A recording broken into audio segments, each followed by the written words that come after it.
الحمد لله رب العالمين والعاقبة للمتقين والصلاة والسلام على سيد المرسلين أما بعد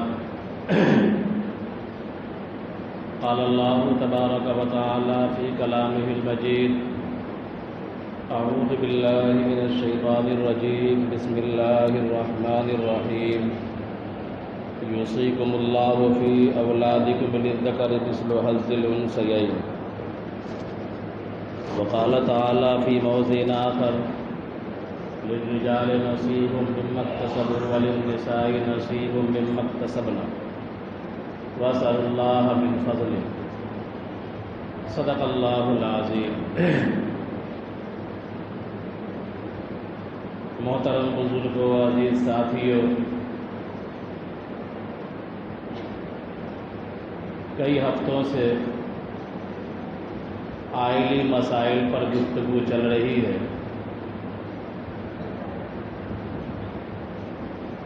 نکاح سے شروع کیا گیا تھا اور ہم لوگ میراث تک پہنچے اور میراث کا گزشتہ ہفتے میراث کے سلسلے میں تمہیدی بات کی گئی تھی. آج ہم جائزہ لیں گے کہ جو لوگ مذہب اسلام کو بدنام کرتے ہیں کہ ان کے یہاں وراثت کی تقسیم میں مساوات کا، برابری کا خیال نہیں کیا گیا ہے، ذرا ہم ان کے آئینے میں انہی کی تصویر دیکھتے ہیں، پھر اس کے بعد اسلامی قانون وراثت پر بات کریں گے انشاءاللہ.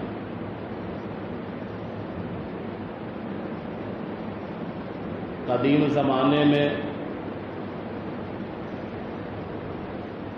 دو جگہ علوم و فنون تھا، ایک روم میں اور ایک ہندوستان میں. ہندوستانیوں کا بھی دعویٰ ہے کہ ہمارا مذہب بہت قدیم ہے، 5000-6000 سال پیچھے وہ لوگ جاتے ہیں، اور رومیوں کا بھی دعویٰ تھا کہ ہمارا مذہب بہت قدیم ہے. رومیوں کے یہاں مرنے کے بعد مرنے والا اگر مر جاتا تھا تو ان کے یہاں طور طریقہ یہ تھا قدیم تہذیب میں کہ ان کے منقولہ جائیداد، یعنی اس کا جو کپڑا ہوتا، اس کے جو گھوڑے ہوتے، اس کے جو زیورات ہوتے، اس کی جو تلواریں ہوتی، یعنی روزمرہ کے استعمال کی چیزیں جن کو وہ اپنے گھر میں پہنتا تھا یا حالت جنگ میں پہنتا تھا، ان تمام کو وہ لوگ مقبرے میں ڈال دیا کرتے تھے، اور مرنے والا مرنے سے پہلے ہی اپنا مقبرہ بنا لیا کرتا تھا، اور اس میں کئی خانے بناتے تھے. کسی خانے میں کپڑے کے لیے کوئی خانہ ہوتا، کوئی خانہ گھوڑے کے لیے ہوتا، کوئی خانہ تلوار کے لیے ہوتا، کوئی خانہ زیورات کے لیے ہوتا. اور مرنے والا جب مر جاتا تو زیور سمیت، گھوڑے سمیت، تلوار سمیت منقولہ جائیداد جو کچھ وہ روزمرہ استعمال کرتا تھا ان تمام کے ساتھ ممی بنا کر کے اس کے لاش کو تابوت میں پیک کر کے اور اسی مقبرے میں ڈال دیا کرتا تھا. مصر کے جو فرعونہ تھے، مصر کے جو فرعون بادشاہ گزرے ہیں، ایک فرعون نہیں گزرا ہے، کئی فرعون ہیں، اس کی جمع فرعونہ. تو فرعونہ جو تھے مصر کے بادشاہ تھے، وہ تمام لوگ اپنا احرام بناتے تھے، یعنی اپنا مقبرہ پہلے ہی تیار کرتے تھے. مصر کا جب میپ کھولیے گا تو دیکھیے گا مصر میں ترکون عمارت، 3 کون والی عمارت آپ کو نظر آئے گی، وہ تمام احرام ہے۔ انگریز بڑا چالاک ہے، انگریزوں نے مصر کو چھلنی کر دیا خود کر کے، اور اس لیے کھدائی کی مصر کی کہ ان کو پتا تھا کہ یہاں کے بادشاہ جب دفن ہوتے تھے تو ان کے ساتھ زر و جواہرات، سونے چاندی، کنٹلوں ٹنوں سونا ان کے ساتھ دفن کیا جاتا تھا۔ تو انگریز کے جو جغرافیہ کے ماہر تھے، تاریخ کے نام پر، اتہاس کھودنے کے نام پر، ان لوگوں نے پورے مصر کو کھود دیا، اور کبھی کہا کہ 5000 سال پرانی تختی نکلی، کبھی 3000 سال پرانی تختی نکلی۔ تو جہاں تاریخ کی کھوج کا پتہ لگانا ان کا مقصد تھا، ایک مقصد یہ بھی تھا کہ اس کے زر و جواہرات پر بھی ہاتھ صاف کیا جائے۔ بہرحال تو یہ طریقہ تھا ان کا۔ لیکن جو غیر منقولہ جائیداد ہوتی تھی، جیسے کہ زمین ہے، قلعہ ہے، محلات ہیں، ان تمام پر ان کے نرینہ اولاد جو لڑکا ہوا کرتا تھا، ان تمام پر قبضہ کر لیا کرتا تھا۔ تو یہ روم کا حال تھا۔ اپنے انڈیا میں، ہندوستان کے اندر، ہندوستان میں ایک دور وید کا دور گزرا ہے، جس زمانے میں وید لکھا گیا، اور اس دور کو ہم ویدک دور کہتے ہیں۔ اور اس کے بعد کا جو دور ہے، اس بعد کے دور کو ہم ماں بعد ویدک دور کہتے ہیں۔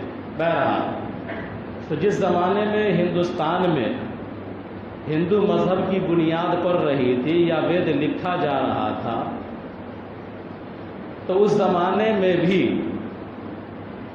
عورتوں کو وراثت میں حصہ نہیں دیا گیا، اور باضابطہ ان کے مختلف ویدوں کے خلاصے کے طور پر یہ کہنا ہے کہ ان کا خلاصہ یہی ہے کہ عورت اور شودر نردھن ہوتے ہیں، ان کو کوئی دھن دیا نہیں جانا چاہیے۔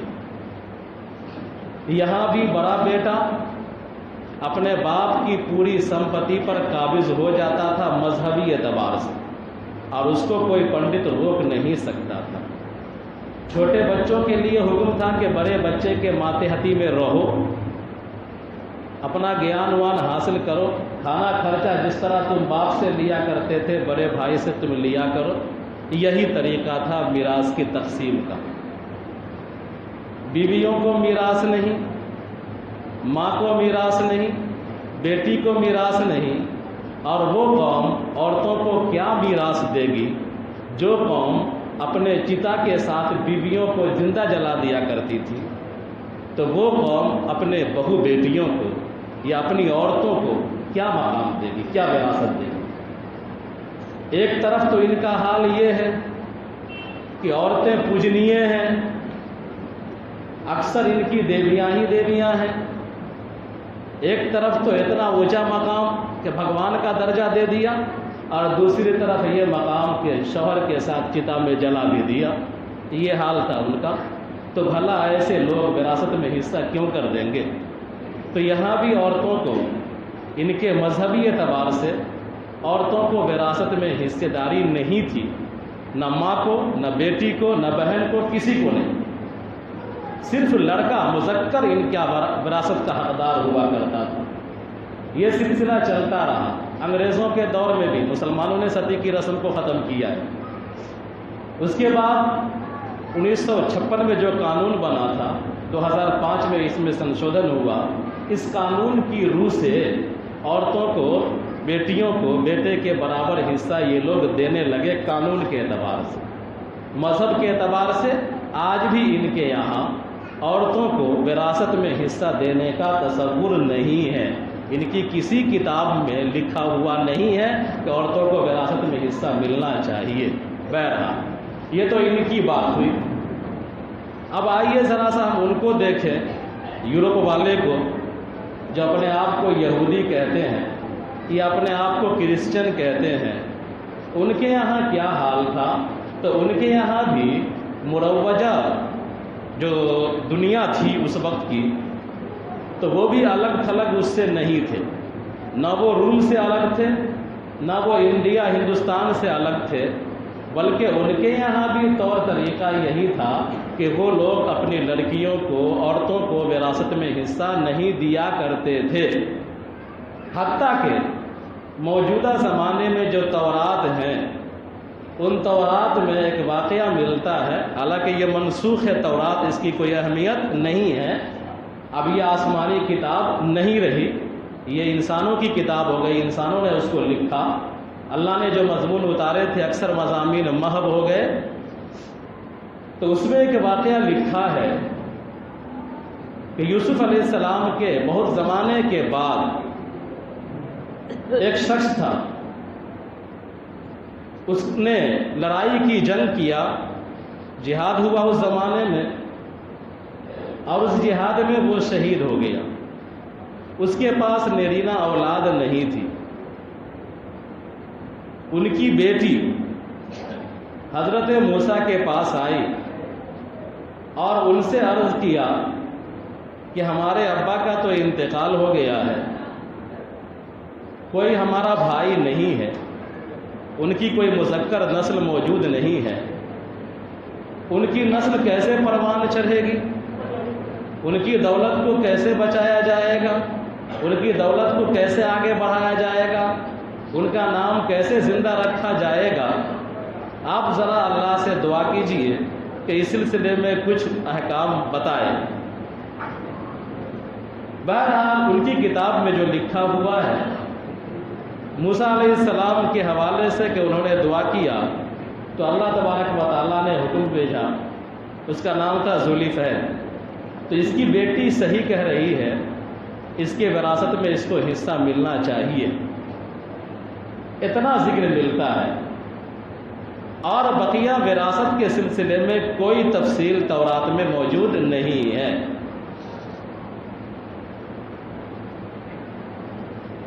عیسائیوں کے یہاں جو انجیل ہے اس کے اندر یہ ہے کہ اگر عورت کو وراثت چاہیے تو عورت کو وراثت اس وقت ملے گی جب اس کا مذکر بھائی موجود نہ ہو اور وہ اپنے دیاد میں شادی کرے، تاکہ شوہر کے خاندان کی جو پراپرٹی ہے وہ دوسرے خاندان میں نہ جائے۔ تو یہودیوں کے یہاں مطلقاً وراثت میں حصہ نہیں دیا جاتا تھا کئی ہزار سال تک، یہاں تک کہ موسیٰ علیہ السلام کا، اگر بات مان لیتے ہیں ان کی، یہاں تک کہ موسیٰ علیہ السلام کا زمانہ آیا تو موسیٰ علیہ السلام کے زمانے میں جیسا کہ واقعہ پیش آیا تو یہاں حکم دیا گیا کہ عورتوں کو وراثت میں حصہ دیا جائے، لیکن پھر بھی ان لوگوں نے کوئی تفصیل اس سلسلے میں وہاں نہیں ملتی، کوئی تفصیل جاری نہیں کی۔ موسیٰ علیہ السلام کے بعد عیسیٰ علیہ السلام کا دور ہے، انجیل کا دور ہے، اس میں صرف اتنا ملتا ہے کہ عورت کو وراثت نہیں ملے گی، اگر اس کو وراثت کا حصہ پانا ہے تو اس کے باپ کی کوئی مذکر اولاد نہ ہو اگر، اور وہ اپنے باپ کے خاندان میں بیاہ کرتی ہے، یعنی چچیرا بھائی یا کھلیرا بھائی، چچیرا بھائی یا اور جو رشتہ دار دیاد کے ہوتے ہیں، اس میں اگر وہ بیاہ کرتی ہے، شادی کرتی ہے، تب وہ وراثت پانے کی حقدار ہو سکتی ہے۔ بہرحال تو یہ رہا دنیا کی مختلف تہذیبوں اور دنیا کے مختلف مذاہب میں عورتوں کو وراثت کے ملنے کا ہلکا سا جائزہ اور ہلکی سی جھلک کہ آپ نے سنا کہ کسی بھی تہذیب میں، کسی بھی مذہب میں عورتوں کو وراثت میں حصہ دینے کی تفصیل نہیں ملتی ہے، اور اسلام سے پہلے عورتوں کو وراثت میں دینے کا رواج بھی نہیں رہا ہے دنیا میں۔ خود اسلام جس زمانے میں آیا تو عربوں کا چندہ نہیں کیجیے گا، چندہ شروع کر دیں۔ اسلام جس زمانے میں آیا تو وراثت کے حوالے سے عرب لوگ ایک نعرہ مارتے تھے، نعرہ لگاتے تھے، وہ یہ کہا کرتے تھے کیف نعطی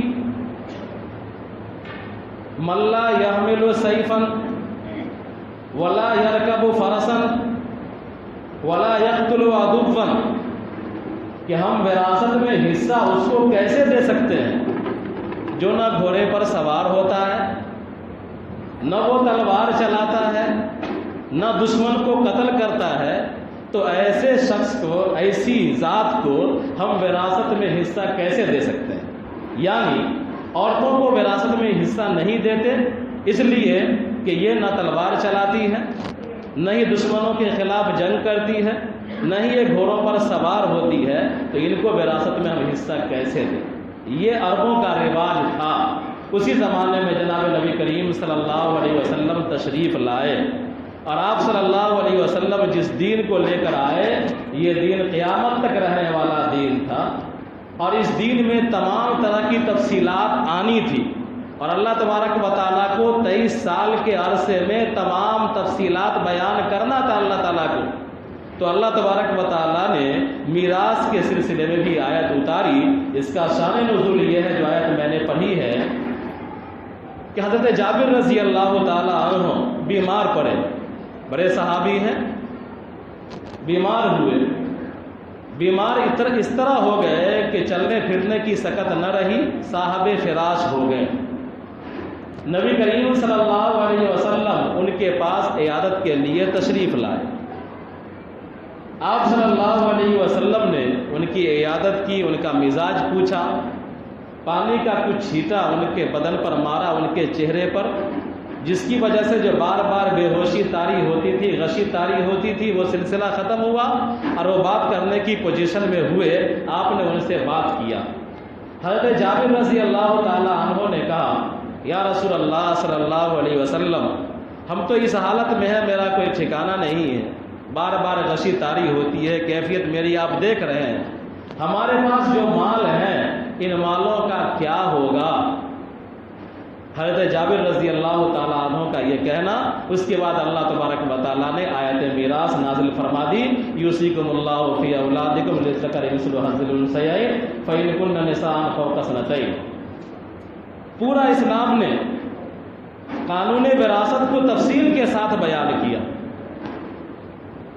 قانون وراثت کو جب آپ پڑھیں گے، اس آیت کو پڑھیں گے، اس کی تفسیر پڑھیں گے، تو ہمارے یہاں جو وراثت ملنے والے، جن کو ملنا ہے، ان کی 3 کیٹیگری بنائی گئی۔ اصحاب الفروض اور ایک عصبہ۔ اصحاب الفروض میں 2 گروپ ہیں، ایک عورتوں کا گروپ ہے، ایک مردوں کا گروپ ہے۔ یعنی اصحاب الفروض ان کو کہتے ہیں ذات سے، اصحاب الفروض فرض کی، ان کو کہیں گے جن کا حصہ اللہ تبارک و تعالیٰ نے، نبی کریم صلی اللہ علیہ وسلم نے متعین کر دیا۔ اصحاب الفروض ان لوگوں کو کہیں گے جن کا حصہ قرآن کے ذریعے یا احادیث کے ذریعے سے متعین ہے کہ ان کو مرنے کے بعد اتنا ملے گا، اس کو اصحاب الفروض کہا جاتا ہے۔ ان میں مرد بھی ہیں، ان میں عورتیں بھی ہیں، اور مرد کم ہیں، عورتیں زیادہ ہیں۔ مرد 4 ہی ہیں اور عورتیں 8 ہیں۔ اور اسباط، تو اسباط ان کو کہتے ہیں کہ جن کا حصہ متعین نہیں ہے۔ اصحاب الفروض اگر نہیں ہیں تو پورا مال بھی لے سکتے ہیں، اصحاب الفروض سے بچا ہوا مال بھی لے سکتے ہیں، ان کو اسباط کہا جاتا ہے۔ اصحاب الفروض میں کون کون آتے ہیں؟ تو مرد میں جو آتا ہے، شوہر آتا ہے، باپ آتا ہے، دادا آتا ہے، شوہر، باپ، دادا اور ماں شریک بھائی، یہ اصحاب الفروض ہیں۔ ان کا حصہ قرآن و حدیث کے اندر متعین ہے۔ یہ مرد میں۔ عورتوں میں بیٹی ہے، پوتی ہے، ماں ہے، دادی ہے، بیوی ہے، حقیقی بہن ہے، اللاتی بہن ہے، باپ شریک، اخیافی بہن، ماں شریک، یہ سب اصحاب فروض میں ہیں۔ یہ خواتین ہیں، یہ عورتیں ہیں۔ تو مرد اصحاب الفروض میں 4 ہی ہیں اور عورتیں اصحاب الفروض میں 8 ہیں، ڈبل ہیں۔ اس کے بعد آتی ہے باری اسباط کی۔ اسباط میں کون ہے؟ بیٹا ہے، پوتا ہے، دادا ہے، بھائی ہے، بھتیجا ہے، چاچا ہے، چچا زاد بھائی ہے۔ یہ سب اسبا ہے یا اسباب کہلاتے ہیں. قرآن و حدیث کے اعتبار سے یہ تمام مرنے والے کے وراثت میں حقدار ہوتے ہیں. اتنی تفصیل کے ساتھ قرآن کے اندر 2-3 آیتیں 4 آیتیں ہیں وراثت کے تعلق سے، اور احادیث کے اندر کتنی حدیثیں ہیں؟ سینکڑوں حدیثیں ہیں. ان تمام کا خلاصہ اصحاب الفروض اور اسباب کے اندر آ گیا ہے. اتنی تفصیل کے ساتھ نہ کسی دین میں ہے، چاہے وہ باطل ہوں، آسمانی ہونے کا دعویٰ کرتے ہوں یا آسمانی نہ ہوں، لیکن دعویٰ ہو کہ یہ دین ہے، یہ دھرم ہے. نہ کسی دین میں ہے، نہ کسی تہذیب میں ہے، نہ کسی کلچر میں ہے، نہ قدیم قوموں کے اندر وراثت کی اتنی تفصیل کے ساتھ جانکاری اور اتنی تفصیل کے ساتھ وراثت کا قانون کسی بھی قانون میں نہیں ہے، کسی بھی شریعت میں نہیں رہا. لہذا ہم یہ کہہ سکتے ہیں کہ اسلام ہی وہ واحد نظام ہے دنیا کا جو عورتوں کے ساتھ مساوات بھی کرتا ہے، جو عورتوں کے ساتھ عدل بھی کرتا ہے. اور آپ نے دیکھا کہ اصحاب الفروض 4 ہیں مرد میں سے، اور اصحاب فرائض عورتوں میں سے 8 طرح کی عورتیں ہیں. 8 طرح کی عورتوں کو وراثت دینے کا رواج نہ کبھی تھا اور اسلام کے علاوہ نہ کہیں ہے. اللہ تعالی ہم سب کو اپنے مذہب کی صحیح جانکاری عطا فرمائے، صحیح سمجھ عطا فرمائے. موٹی موٹی باتیں آ رہی ہیں، تفصیلی بات کے لیے تو آپ کو پڑھنا ہوگا یا کسی عالم کی صحبت میں بیٹھنا ہوگا، تب جا کر تفصیلی بات سن سکتے ہیں. یہاں جمعہ ہے، یہاں تو اجمالی بات ہی چلے گی تاکہ کم سے کم اتنا سمجھیں آپ کہ یہ ہماری آئلی مسائل ہیں. اگر UCC لاگو ہوتا ہے تو یہ تمام پر زد آئے گا، یہ تمام پر آپ عمل نہیں کر پائیں گے. اللہ تعالی ہم سب کو سمجھ عطا فرمائے. ربنا تقبل منا انک انت السمیع العلیم.